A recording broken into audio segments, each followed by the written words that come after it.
Hi, we are SCS Legends, and we have taken on Challenge 14. We are a part of Strabag, Costain, and Skanska, and we decided to take on Challenge 14 about risk management because it is a HS2 challenge, and we are currently working with HS2.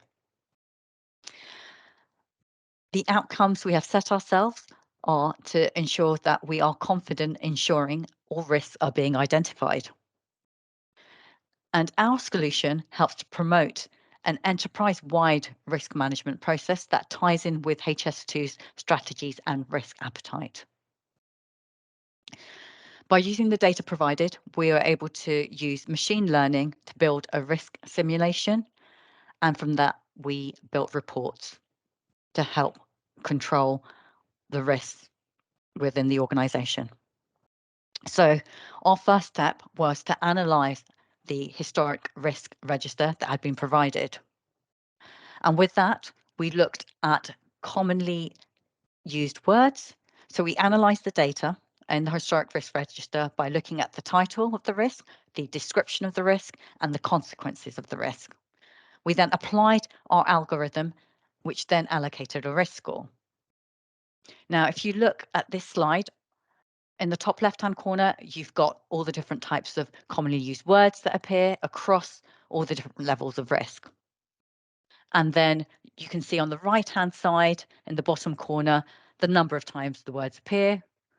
We also looked at the accuracy of the models that we produced, and we produced 3 different models, one on consequences, one on just the title, and one with the title and the description.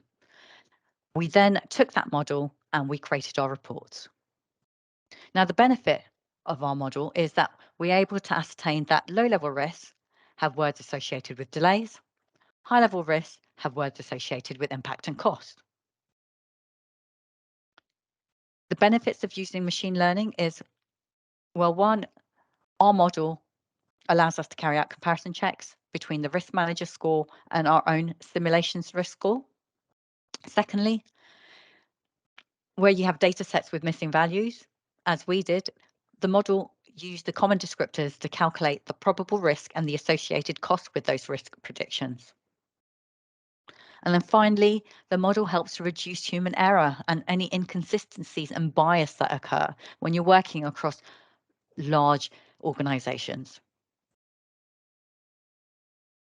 So with our data set created from our model, we were then able to start reporting. So with that, I'm going to hand across to Tamika. And Tamika's going to be showing you some of the reports that we created. Thank you. So here we have our first slide, which is based on the risk owner and shows who the current owner is with the highest impact score against the lowest impact score.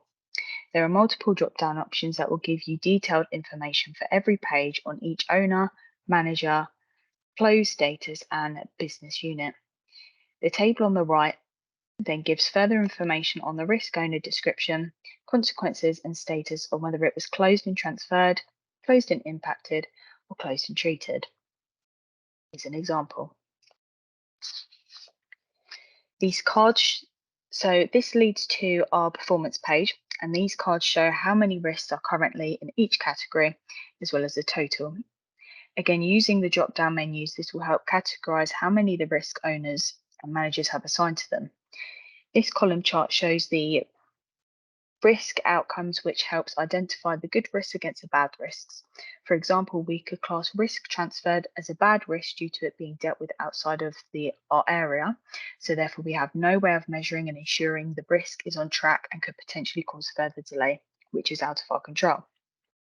A good risk would be closed treated, as the risk is no longer occurring and it has been successfully mitigated. The next one is risk prediction.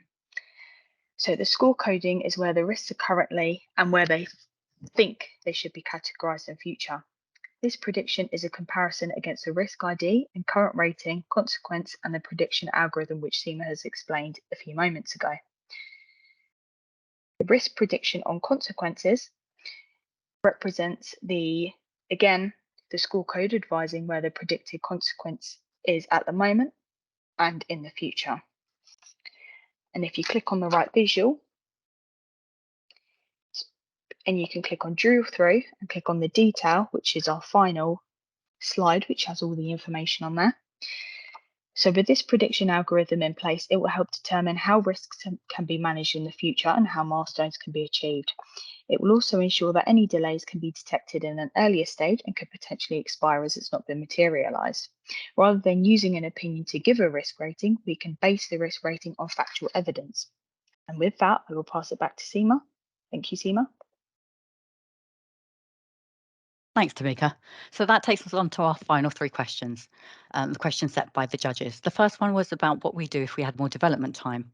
Well, we would create a model around the HS2's defined risk taxonomy and check for differences in judgments between the derived taxonomy and our own risk manager's score. We'd use geographic information reports to find out where the different types of risks were occurring. And we'd look at the cost of the risk and the probability of the risk. And where possible, we would introduce drop-down fields to help promote consistent language in the risk register. Question 2 asks whether we have developed the risk catalogue and learned from historical risks. Well, the answer is yes. We used the historic risk catalogue to then apply machine learning to analyze the data. And this in turn allowed us to check against our risk manager's judgment.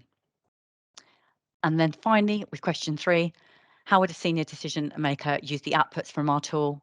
Well, the tool provides insights to potential answers, which will help to reduce risk by comparing judgments that have been made.